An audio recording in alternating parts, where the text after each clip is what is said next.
high schools, including colleges and stuff. So they're always wanting me to do something for them. And I finally wrote something for them. And it's everything I wish somebody had told me when I was 15 and struggling. Man, it's hard being 15. Y'all remember how hard it is to be 15 and like nerdy and fat and have no friends? I remember that really good. I remember it like it was yesterday. I remember it like it's now. But I wish I didn't have like a mentor, you know, like, yeah, that was my mentor. That's the person that turned me around. Ain't nothing turned me around. It took me for so long to figure things out. So this is, if I could go back in time. Besides slapping the piss out of myself, this is what I would say. What are you thinking? Because I joined the Navy at 17. Oh. Dude, I would kick my ass. Like my 17-year-old self, here comes this like angry midget dude, like fucking me up. What? God, don't join the Navy. Okay, angry poet guy. It looks kind of like me, only fatter. Shut up, I'm not that fat. Porno guy. You can always hear porno guy. He's like, you got some explaining to do, chubby guy.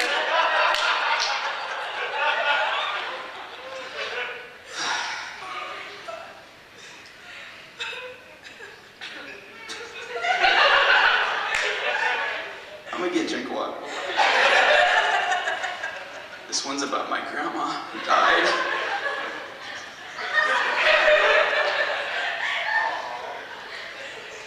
It's not.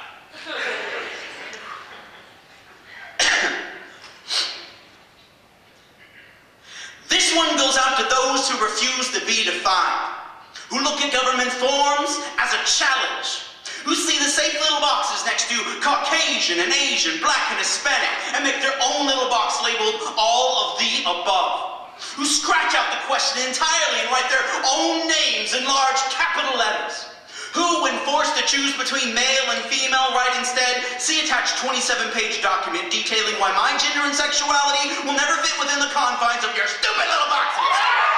This one goes out to those who fight every day for the simple right to exist. For every gay kid ever beaten up for being gay. For every straight kid ever beaten up for being gay. You have no idea.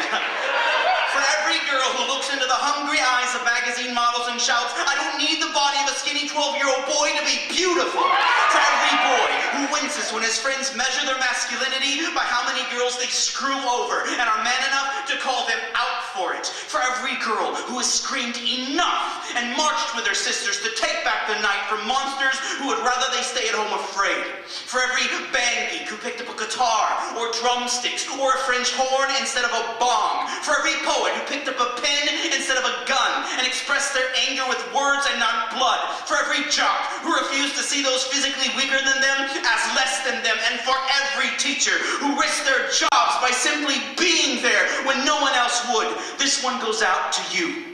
To those who refuse to define themselves by the size of their parents' bank accounts, by the clothes they wear, the music they listen to. To those who demand to be defined by their actions, not by their fashions. Who can't wait to turn 18 so they can finally vote those idiots out of office. Who refuse to be passive consumers in this self-centered nation and throw away their televisions and make their own movies. Who throw out their PlayStations and make their own video games. Who teach themselves to play their own music and write their own novels and create their own art. But most of all, this one goes out to the kid listening right now who thinks I cannot possibly be talking about them. The quiet kid, the one who never speaks, who never raises his hand or his voice, the one with no friends, who's never been on a date, the one ignored by parents, by teachers, by other kids. Yes, this one goes out to you most of all. Know this. I understand. I hear you. I used to be you. Don't you let anyone say your voice has no value. Raise your voice, kid. And don't ever stop.